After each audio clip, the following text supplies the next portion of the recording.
केलं?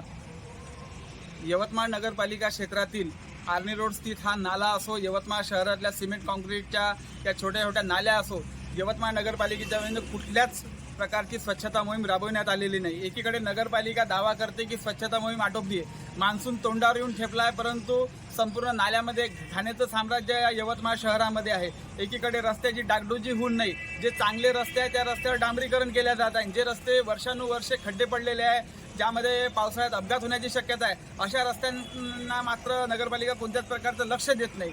एकीकडे नाल्यामध्ये बेशरमाचे झाड वाढत आहे आणि दुसरीकडे निर्लज्जपणाचा कळस नगरपालिका यवतमाळ गाठत आहे।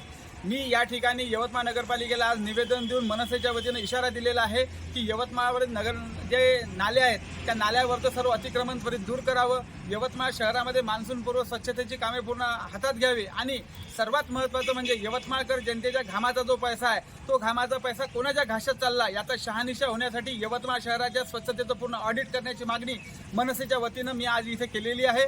आणि येणाऱ्या काळात जर या सर्व स्वच्छतेवर जर नगरपालिकेच्या वतीने उपाययोजना झाली नाही तर मनसे हा सर्व शहरातला कचरा गोळा करून नगरपालिका सीओ यवतमाळच्या दालनात फेकेल असा इशारा मी या ठिकाणी देत आहे।